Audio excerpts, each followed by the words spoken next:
There's been a lot of talk about the battle between science and religion the last few years. At the same time, there's been some fascinating and powerful work bringing science and spirituality closer together. Recent developments in psychology and the neurosciences have led to insights about how our brains work and how these neurological functions shape our experience of the world. Turns out, some of what we're learning today fits very well with the wisdom developed over thousands of years in contemplative practices. Rick HANSON has been meditating since 1974, the same year he graduated summa cum laude from UCLA. So 2 tracks of mind there. In his new book, written with Richard Mendius MD, he pulls a lot of information together to reach all of us, from the most scientific to the most spiritual. After all, we've all got brains and we all seek happiness. Now, I think mindfulness is a pretty good gift for us to give ourselves this holiday season, either as a Christmas gift or a New Year's resolution. Mindfulness, paying attention, being awake. Turns out it's good for stress reduction, creativity, clarity of thinking, energy, sleep, health. We hear talk these days about getting off the grid. Well, consciousness is where I think we should all try it. By that I mean disconnect from the chatter, the pace, the noise, disengage from the habits, the patterns, the ruts. It's basically free, sustainable, renewable, and efficient. It involves taking action where you know you can make a difference in your own brain. It's taking back some control. It's love and power. It's investing in yourself. It's adding or refreshing a practice that has no age limit. Rick HANSON, Ph.D., is a neuropsychologist, co-founder of the Wellspring Institute for Neuroscience and Contemplative Wisdom, editor of the Wise Brain Bulletin. He offers a free newsletter, Just One Thing, at his website, which offers a simple practice for each week. He's co-authored with his wife, Jan, of Mother Nurture, a book that systematically shows how to support the health and well-being of mothers and couples over the long haul of raising a family. And his newest book, as I said, is Buddha's Brain, The Practical Neuroscience of Happiness, Love, and Wisdom. Welcome, Rick HANSON. Thank you, Terence. I'm very happy to be here. Let me share with listeners that you and I met, I believe, in 1973, when you were still an undergraduate, and I had graduated 4 years earlier and just moved to L.A. And while we were friends for a few years back then, as we mentioned just before we went on the air, I think this is the first time we've spoken in about 30 years. I know, and I have to say, as I said off the air, you're on my very, very short list of people that I just am kicking myself for losing contact with over the years. So I hope to not keep making that mistake as we go forward. Right. When I got this submission from your publisher with this book and this guy, I went, no, is that the same? And, of course, nowadays you can Google and find out in a minute that it is, in fact, the same Rick HANSON. So I'd like listeners to get a feel for the people behind the work and the ideas that we talk about. So tell us a little bit about the path to the work that you're doing these days. Yeah. I've always been someone who wondered why people were not happy and how to have them be happier, me included. And that really goes back to my almost very first memories, when I was, 2 or 3 years old. And so I've been engaging in that ever since I got out of college, and even some in college. And increasingly it has become clear to me that 2 completely separate strands of human investigation and wisdom have come together now in the 21st century and actually offer us historically unprecedented hope to get at how in the world can we fiddle with the conditions inside our own head, in the 3 pounds of tofu inside the coconut, as it were, to actually help us move beyond war, to actually help us get past the kind of caveman passions that are now armed with nuclear weapons. So that's been very interesting for me, and I look at situations, I guess I always have, where a little bit can make a big difference. In other words, what are the highly leveraged opportunities? And for me, there's nothing more highly leveraged than starting to develop the know-how to intervene just through thinking alone, literally just through mental activity alone, not through drugs, not through psychosurgery, not through hitting your head with a hammer. To intervene through mental activity alone at ground zero, the bottom line for how we experience living and how we treat other people, namely our own brain. So that really motivated me to kind of come up with a good first draft operating manual and toolbox for what people can do inside their own head. But let me take you back a little further than that, which is where in your own life or in your work the melding of the science and the spirituality, or the hard brain science and the contemplative practice came together? Yeah. I think actually they were there kind of early on. I mean, I got interested in the brain, in the late 70s, I think, and I was interested in contemplative practice in the mid-70s. And so I'd be doing things like I'd be watching my mind go by, and I'd be wondering, what in the world is making that happen? I mean, like the whole question of what leads to conscious experience, is a big one. It's one of the great scientific questions, and it's still unanswered. And I personally think there is probably ultimately something transcendental and mysterious at work there. But other than that X factor, it's bottom line what the meat is doing. In other words, it's bottom line what the brain is doing in ways that are still not well understood. So I'd be sitting there watching my mind or getting mad at my girlfriend or worried about something or excited about something, whatever, and I'd be wondering, what's going on inside my head? The thing is, no one could answer that question very well 30 years ago. But since brain science has basically doubled in terms of its body of knowledge in just the last 20 years, they're now starting to get good answers to that. And so as I personally started diving in very deeply into, spiritual practice probably about 10 years ago, I began getting very interested in what's called contemplative neuroscience. In other words, what is the science of really solid states of well-being and happiness and love and insight and even productivity. And so by tapping those studies and then applying them, because I'm an applications kind of guy. I'm practical. I'm a clinician. I'm someone who wants to help people use this information in practical ways. I did what I haven't honestly seen pretty much anyone else do, which is I really wanted to reverse engineer figure out what's the neural basis of peak states of well-being, including loving kindness toward other people. And then by understanding that increasingly, and it's still not super well understood, but it's getting better. By understanding that increasingly, then you start thinking, what can I do with my own mind to activate the neural substrate and by stimulating it, strengthen it? Because, as they say, neurons that fire together wire together. What can I do in my own mind to activate the neural substrate under these mental states of interest, namely happiness, love, and wisdom?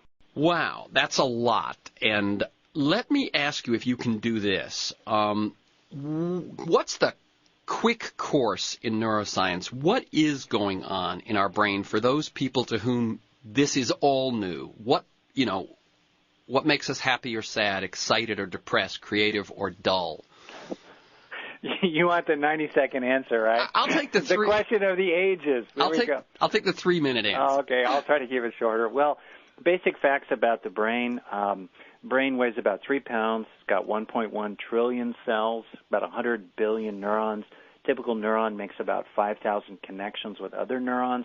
Each of those connections is like a little switch. It's either on or off. So in computer language, it's like a bit of information, either a 1 or a 0. So you have 500 trillion of those inside your head, and they're firing on the average about 5 to 50 times a second. So just in the last, 20 seconds or so that I began talking after your question, probably about a quadrillion signals moved inside the brains, inside the skull of people listening to this broadcast. So one of the takeaway points is to really get the scale and the speed and the complexity of this organ right between the ears. Second, think about the brain as like the hardware. Mind is like software. In other words, the brain moves information around. That's the software part, like the heart moves blood around. Okay, that information altogether is the mind. And it's not just in the brain, of course. It's in the nervous system as a whole, which is embedded in the body, which is embedded in the world and connected to the ancient dinosaurs. And we won't go there, right? Because otherwise it would be a Monty Python skit. Right. I don't want to do that right exactly. now. Anyway, so most of that information, most of mind, in other words, is forever unconscious. The part we're actually consciously aware of is truly just the tip of the iceberg. Most of it is off stage and is forever in the wings, actually, and we'll never see it. The interesting takeaway, though, is that as the brain changes, the mind changes. In other words, as neurons fire and circuits form and different parts of the brain get activated, or the brain is changed through nothing any more than a cup of coffee in the morning, or, a glass of wine at night, the mind changes. But the opposite is also true. The converse is true, which is to say, as the mind changes, the brain changes. In other words, as people think and feel and dream and hope and worry and all the rest of that, that flow of mental activity is literally changing neural structure. There's a famous saying, neurons that fire together wire together. In other words, when you think about something, especially if you think about it repeatedly and if you think about it intensively and with your whole body, you are really stitching neural structure together for better or for worse. Let me just mention that, and I've said this before actually on the air, is that in the film of a couple of years ago, What the Bleep Do We Know? Mm-hmm. I always said to people the most powerful scene for me was when they actually animated that happening. I don't know if you saw it or if you remember that moment, but there was all this talking heads and all this stuff. But then when they did an animation of neurons fusing, that habitual thoughts, habitual actions become solid, but there is the potential to reverse them. That was the biggest takeaway from that film for me. Yeah, and I think that's really quite profound for people, first, to appreciate that conscious experience, like listening to this show, is being produced by this gushy 3 pounds of tofu between ears. But second, that where we direct our attention, and particularly how we work with what attention sits on. Attention's like combination spotlight and vacuum cleaner. It sucks it into the brain. That how we actually do that is probably the most fundamental and profound way available to us to change our own life, because the brain is what guides and directs us. It's the lens through which we experience, the light of the world. It's how we actually make our way in this world. And for most of us, including me most of my life, I had the feeling that I was like a flea strapped to a bucking bronco. What I mean? Yeah. But actually, with this combination of the contemplative traditions, the Olympic athletes of mental training, combined with the hardcore brain scientists, the opportunity now is that we can actually use the flow of attention and we can use what we do with our minds in ways that actually build neural structure in whole new ways. And also steer away from the mental habits, particularly the repeated ways we use the mind, and needless worry or needless kind of campaigns against our enemies in our mind, or needless ruminations or self-doubt or guilt-tripping and all the rest of that, which also is carving neural structure. Neurons fire together, wire together for better or worse. Right, exactly. And it really takes you to this sense of being on your own side and a kind of sweet self-caringness that, wow, I need that mental hygiene in a whole new kind of way, right? Because what I think about repeatedly really leaves lasting, changes behind. Right. I read, I had a guest on actually recently, Winifred Gallagher, who has a book called Wrapped. Yeah, I actually reviewed that book for Tricycle Magazine. There you go. Mm-hmm. About attention. Mm-hmm. And so much of what she says, I will tell you that I have one of the first sort of things I say to myself at the start of the day and a few times during the day is, I'm paying attention to my attention. Yeah. Because in this world of too much information and multimedia overload and so on, what we attend to, and I think I'm just trying to add this little fillip to it, which is that it's not just what we think or what we worry about, but just wherever our attention goes is having an influence on our consciousness. Yes. Absolutely. I mean, what attention does is it turbocharges neural networks. In other words, if you put attention on a sound in a busy restaurant, or a cocktail party, where you hear your name across a crowded room, suddenly you zoom in on the people who are talking and using your name, and you're filtering out the rest of that. And the neural circuits involved in that get really, really busy. Beyond mere attention, though, it's what we do with what we attend to that also matters a lot. I mean, for example, if you want to build more resilience inside, more self-confidence, you want to lift your mood, if you want to build trust again with people that, you're trying to reconcile with, which has implications not just, in relationships or families, but also in terms of social justice and reconciliation in the world and in South Africa and other places, as you're saying. One way to do that is to really intensify feeling good. In other words, if a good fact occurs, let it become a good experience, and then stay with that good experience for 20, 30 seconds So you get a lot of neurons firing together and thus wiring together and thus building in some positive experience inside. Because one of the takeaways, if I could say this, Terence, from this whole investigation, and again, a lot of the most recent science is truly about how the brain evolved. And one of the takeaways from that is about what's called the negativity bias, or the way I put it. Very good, yeah. Yeah, the brain's like Velcro for negative experiences, but Teflon for positive ones. It's tilted toward making gene copies, but it's tilted against quality of life. So to level the playing field, we've got to really tilt toward positive experiences, paying attention to them, and then really savoring them so that they sink down into us. I devoted a chapter, actually, to this method, taking in the good, because it's so central in terms of, self-directed brain change. So in other words, we go forward in life. That thing that you were saying about Velcro to negative and Teflon to positive, what you're saying is, one, we found out through experimentation that that's actually what happens, but we also can pretty much, I think, understand it in terms of evolution, right?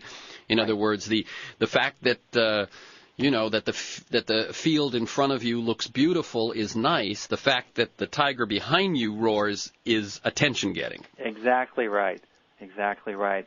And, we have that brain with us today, and it's capable, its resting state, which is very interesting. It's good news. The real news is good news. In other words, the resting state of the organism altogether, in terms of particularly how the nervous system directs it, is that it's calm and contented and caring. That's the fundamental resting state. That's our home base. We evolved to have that when we're not angry, when we're not threatened, when we're not hungry, when we're not in pain, and we're not biochemically disturbed. The problem, though, is that to survive, we evolved to be driven from home at the crack of a twig, right? And then as soon as we react in that fight-or-flight mode, then we turn into something very, very different. We turn into often very fearful and aggressive creatures. That's how we've risen to the top of the food chain. That worked great in the Serengeti, but in a world with caveman brains armed with nuclear weapons, we've really got to do something different. Right, and what you're saying very much in this book, and what you're saying that the studies of the last couple of decades really give us, is a way to use that plasticity of the brain in our favor. That's exactly right. In other words, we have inclinations and capacities in both directions toward, you could say it, and it's a metaphor I use in the book, toward both the wolf of love and the wolf of hate. The question is, which way do we help ourselves tilt? And that's where getting the skills, which I tried to really lay out in a very well-referenced way, the skills of self-directed brain change become so important. Because on the other side of it, we are surrounded with messages that get the wolf of hate up off, its tush and looking around, snarling and biting. We get all these threat messages from the world today. You just referred to the wolf of love and the wolf of hate.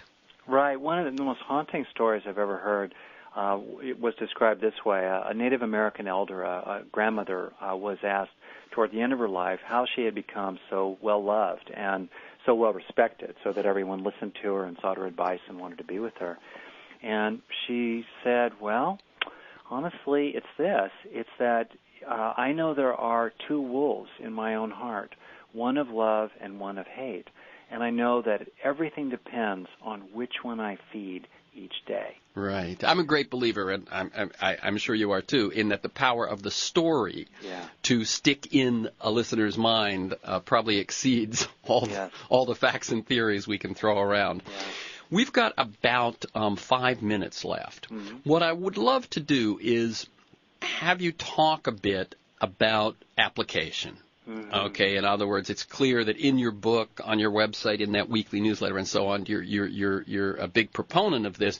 But so we've talked about that we have realized that we have power to change our brains. There's something in your book that I'm just going to refer to quickly, which I don't even know whether it was you said it or a reviewer said it or what, but it said Buddha was born with basically the same brain as the rest of us, and he did those things that changed it to Buddha's brain, and we have the potential to do the same. So what are some things that people could do? We're getting, the New Year's comes up in the next week. People are looking at, resolutions, affirmations, the coming year. What are some simple things people can do? Yeah. I did write that part, actually. And, well, I would say several things. One thing they can do is they can be skeptical of the threat messages they're getting from the world. When they go to the airport and they see that big sign, threat level orange, they can look at it and they can realize that at that airport, on their flight, on that day, threat level is really like a big lake of green with one little drop of yellow. That would be an example. We're very, very primed to be incredibly sensitive and paranoid, really, about threat messages. Yes, there are real threats in the world. We don't want to miss the real threats. But, you know, it's a little boy who cried wolf a million times. You know, after you feel so bombarded with threat messages, it's harder even to pick out the real ones. The second thing a person can do, particularly during the holidays, which for many people are quite stressful, is to really focus on parasympathetic activation. In other words, that's the activation of the parasympathetic wing of the nervous system. It's the rest and digest wing that downregulates, that turns the knob down on the sympathetic wing of the nervous system, which is the stress response, fight or flight wing. So one way to do it is to focus on exhaling, which I should probably do more right here on this interview, is to exhale, because parasympathetic handles exhalation. Also touch the lips in some appropriate way. It doesn't mean sucking your thumb at that stressful business meeting. But by touching the lips, parasympathetic nerve endings fill the lips a lot, rest and digest, and so that's another way to soothe and calm yourself. Now you said exhale. Yeah, exhalation. Different. In other words, what I normally hear is breathe, take a breath. You know, I'm a former actor. You know, nervous before an audition, breathe.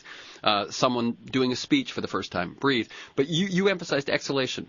Yeah, breathing is good. If you inhale, it tends to speed up. It activates the sympathetic nervous system. The heart rate speeds up a little bit. You exhale, you are slowing down the heart rate, and you're activating the parasympathetic wing of the nervous system. So if you, for example, really focus on long exhalations, like 5 long exhalations in a row, that'll make a big difference for you. Another thing I was just going to say that's, again, driven by brain science is to really call up in your mind the felt sense of being with someone who loves you. It could be a pet. It could be a spirit. It could be someone alive. It could be your grandmother who's no longer alive, whatever it is. If you call up that sense of being with someone who loves you, that warms up the attachment neural circuitry in the brain, and also, interestingly, primes us to be more loving and caring toward other people. Another thing is to tune into the internal sensations of your body. At this time of year, something that's pretty important is to read the signs of other people. And it's interesting that we have these dedicated neural circuits, basically, that help us be empathic toward other people. One of those aspects is to read the feelings, the emotions of other people. The part of the brain that does that primarily is called the insula. One way to literally, studies have shown, strengthen and thicken the insula is by practicing more internal awareness to the sensations inside your own body. Isn't that kind of cool? By literally just where you put your attention on the internal sensations of your own body, that's making you more empathic for your loved ones, but also your customers, your boss, the people at the grocery store. Now that's you're telling me that I'm there. For instance, one thing I do remember reading also, you said, when your wife or a business associate or someone says, we got to talk, that basically at those, or I'm just using that as one, but in those moments when you might tend to feel threatened or get your guard up and so on, that if you pay attention to your sensations of your own body, you will be more open to them, more empathic with them? Yes, over the long run, you will become more able to resonate with other people if you literally tune more into the sensations inside your own body. Another thing you can do, which is an interesting one, which, speaking of being an actor, you know this from the inside out, there's a phrase these days, fancy phrase alert, called embodied cognition. It's the idea that what we used to think of as very kind of ethereal or purely philosophical or intellectual thinking is deeply embedded in the emotional and sensory motor circuitry of the brain and the body. And so, for example, if you are in a difficult conversation and maybe starting to feel threatened, if you just shift your posture a little you lift your chest up and you square your shoulders back a little, not in any aggressive way, but just in a way that gives you that feeling of being centered and strong, that will actually make you feel more centered and strong, and they will activate more thoughts that go along the lines of being centered and strong. Wow. Yeah. So as what I was promoting at the start here was these are very simple things. over which we have some control. In this year of 2009, I think, when so many things have looked out of our control, that our attention, our physical sensations, the stuff that, as I said at the top, is free, renewable, sustainable, that it actually can have a profound influence. Oh, absolutely. And literally things like activating certain, it's not just what we rest our attention on, a little bit as if, we're basically, the world is given to us and all we get to do is move the spotlight around. But we can also create the world, to use the film metaphor. We really are the screenwriters and people who go out and look for different scenes and settings very much inside our own mind. For example, just calling up the experience of being with someone who loves you or cares a lot about you. You are then changing the interior landscape in awareness, and then you can rest the spotlight of attention on that experience of being with someone who loves you. Similarly, you can call up feelings and experiences from your past in which you felt strong, right? Sure. I think another one, just a little detail, is that if you call up that experience of being with someone who loves you, it's a great way to prime the circuits of loving kindness and compassion for other people. Very good. We're going to leave it at that for now. There's a lot more of this in Buddha's Brain, The Practical Neuroscience of Happiness, Love, and Wisdom by Rick Hanson. And he's also editor of Wise Brain Bulletin. And you can sign up at your website. You can sign up. That's correct. And the website is rickhanson.net. You can sign up for a weekly reminder of these sorts of things. So thank you, Rick Hanson. Thank you, Terrence, old friend. Happy New Year. Keep up the good work.